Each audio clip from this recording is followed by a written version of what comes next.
Hi everyone, my name is Becker. Thank you so much for giving me the opportunity to share some words of Torah with you for this week. This week we read Parshat Beha'alotcha. Parshat Beha'alotcha is full of stories, all very different from one another.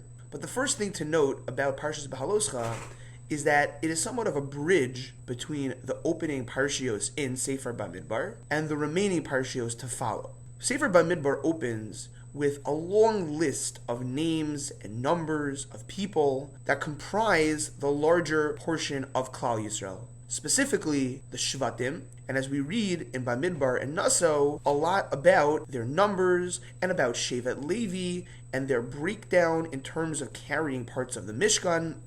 And then we transition to the latter half of Sefer Bamidbar, where we read about all sorts of stories which happen to the Jewish people, many of which have negative overtones, including stories like the Meraglim, Korach, Balak and Bilam, Cosbi and Zimri.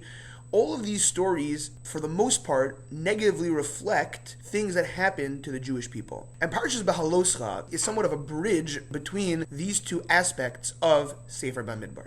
But I would like to focus on a very specific story, and it's a very almost negligible story. It's so short, it's a mere 4 psukim, and it's kind of stuck in there at the end of the parsha, and it seems to have very little bearing on anything else which is happening in the parsha. If you take a look at Perek Yud Aleph from Pasuk Chavav through Pasuk Chavtes, you'll notice a story about two people called Eldad and Medad. Who are Eldad and Medad?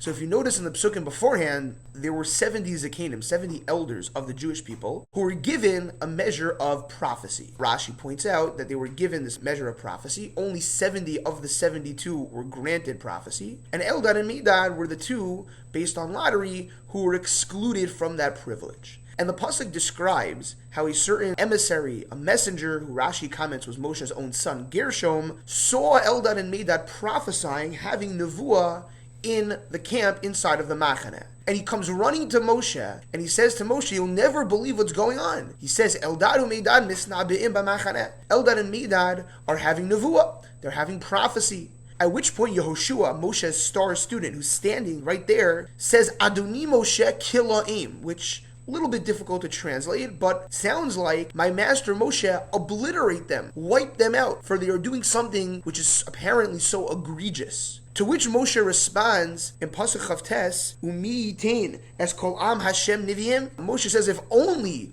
all of the Jewish people were to have prophecy like Eldad and Medad, Moshe says, halavai, if only it were that everyone had this measure of prophecy, then ki yitain Hashem es rucho alehem, that God would grant His grace and His presence on all the Jewish people. And if you read these psukim, they seem to make very little sense on a pshat level, on a simple level.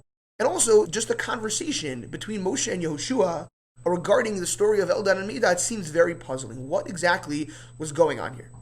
The Kli Yakar notes that there was a fundamental question, a machlokes, an argument going on between Moshe and Yehoshua. He points to the Gemara in Nedarim on Daf Lamed Ches, where the Gemara notes that there are 4 criteria in order for a person to be called a Navi, for a person to receive prophecy. And they are Gibor, he must be physically strong. He must be a Chacham, he must be intellectually wise.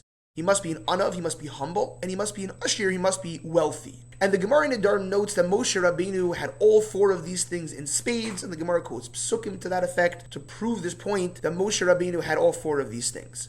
Yehoshua's problem with what Eldad and Medad were doing was that they apparently were lacking in these 4 things. Apparently no one but Moshe Rabbeinu had any of these 4 things completely. They may have had some, they may have had all of some of them, but they clearly didn't have all 4 of them in full measure like Moshe did. And therefore, the Kli Yakar explains that Yehoshua's complaint was to Moshe, get rid of Eldad and Medad because they're trying to prophesy in a way which is inappropriate, for only you have the ability to do so.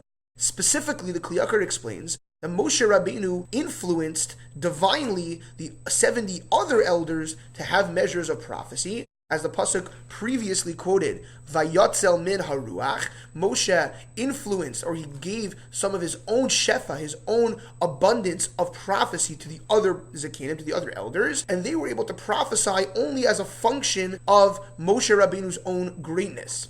But Eldad and Medad did not receive that same influence from Moshe.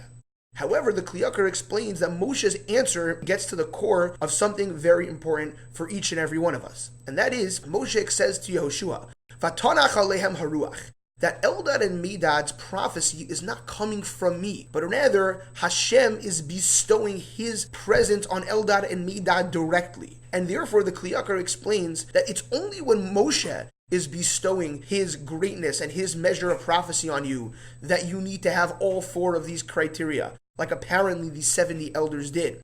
However, when Hashem himself is influencing you to have prophecy, then there is no requirement and no necessity for you to have these four measures of strength, of intellect, of humility, and of wealth.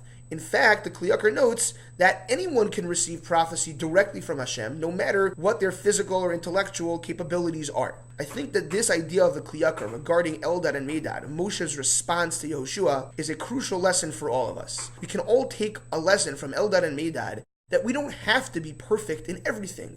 None of us are perfect in everything. We all obviously strive for perfection, but we obviously are not going to reach the level of complete perfection. We are all human beings. We all struggle in certain things. The Kli Yakar is telling us that just because we struggle in certain things does not mean that Hashem is not going to influence us with His prophecy. In fact, Hashem is likely to influence us despite our lackings. We should all take the lesson of Eldad and Medad, and we should all ask Hashem and daven hard to be given a measure, not necessarily of prophecy, but a measure of divine inspiration to use going forward despite all of our imperfections. Thank you so much for listening, and have a great week.